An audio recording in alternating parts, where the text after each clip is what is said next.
Many men hope to spend their life working a rewarding job, raising a family, and maneuvering themselves into a position that will allow them to retire happily once they reach their golden years. But this Distinguished Service Award winner has already retired, and the best part for him? He's only in his early 40s, a true sign of professional success.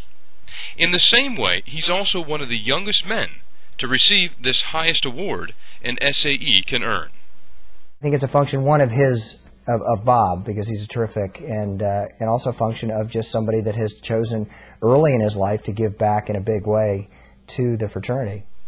Bob Dickinson grew up in Seattle, the youngest of 3 children. His parents instilled in them the importance of education, and his educational pursuits would take him several hundred miles south along the West Coast, where he attended Stanford University and graduated with honors. Later, Dickinson would graduate from Harvard Business School with honors as well. But Stanford is the place where he'd come to Sigma Alpha Epsilon, pledging California Alpha in 1984. During those early years, he worked quickly to establish his love of the fraternity. He stood out among his peers as the pledge who learned the true gentleman the fastest, and he knew the phoenix front to back and back to front. Those efforts gained him attention, and the other chapter members had a feeling he'd be destined for great achievements. He was a great sense of humor, but he was on a path, to success. He's a guy that is so thorough and so conscientious about every single thing that he does. He is impeccable in the way he does things. His written work, his thought processes and so on are so almost pristine. California Alpha prepared him for his fast-paced journey through the volunteer ranks of Sigma Alpha Epsilon. He served on the faculty for Leadership School for several years, and even sat on the Leadership School Planning Committee. He chaired the Leading Edge Program Subcommittee, and helped launch the popular video series that aided undergrads in their transition to life after college. And he served as a member of the National Committee for Alumni Services under 2 past ESAs. For these efforts, Dickinson earned the Merit Key Award in 1993. He joined the SAE Foundation as a trustee in 2001 and chaired the Finance Committee. And then in 2003, fellow trustees elected him their leader, which would allow him to serve as the first independent foundation president.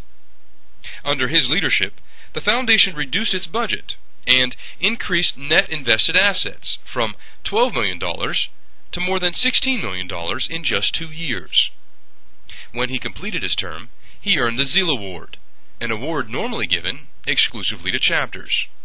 And now that he will add the Distinguished Service Award to his resume, Dickinson has achieved an honor no other member can claim.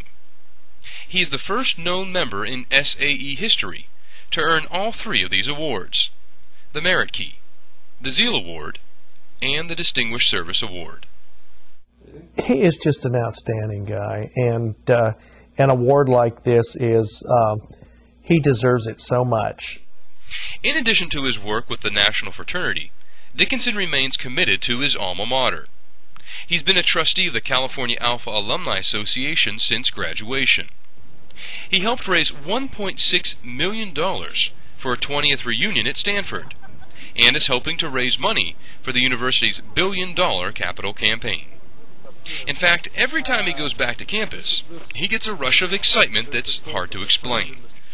But with a big smile on his face, he'll be happy to point out the most interesting spots on campus. In his career, Dickinson's hard work, long hours, and non-stop travel paid dividends in just a short period of time. He spent his professional life working as a management consultant, specializing in healthcare.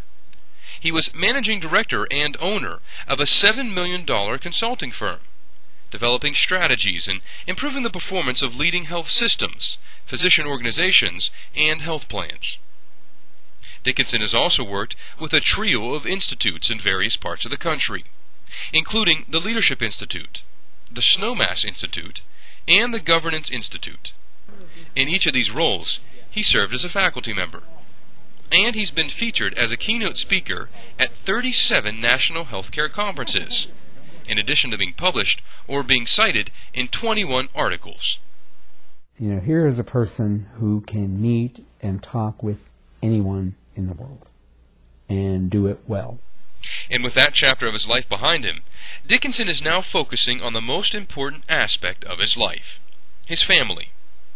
He lives with his wife Katrine and his two daughters, Laura and Audrey, in Ross, California in Marin County. He enjoys the outdoors and stays active every chance he gets. Dickinson also loves World War II literature, gardening, and photography. And he's been known to do some trans-American and trans-European cycling in his day. In fact, that's how he met his wife. Well, I'm very proud of him, and I'm very happy for him to be having this recognition. And I think that this is something that is very important for him, and it's going to be something that he will remember for the rest of his life. But perhaps the one quality about Dickinson that stands out the most, everyone who knows him agrees he embodies the true gentleman to a T. Bob Dickinson is the epitome of the true gentleman. He really is. I swear, he is the guy. And if you read The True Gentleman and take each of those qualities and look at Bob Dickinson, you know that you've got the embodiment right there in that man. Integrity certainly comes to the top of the mind. He's a nice person. He's easy to work with. Very capable. His conduct proceeds from goodwill. His deed follows his word. And Dickinson will always appear well in any company. He's accomplished major milestones in the first part of his life. Now, he joins the elite few who have given of themselves unconditionally to better Sigma Alpha Epsilon. And the organization is forever better because of his loyalty and service. I'm deeply honored to receive this award. It's certainly not something you expect. It's the kind of thing that people give their lifetime to serve an organization, and I'm looking forward to many more years to continue giving back.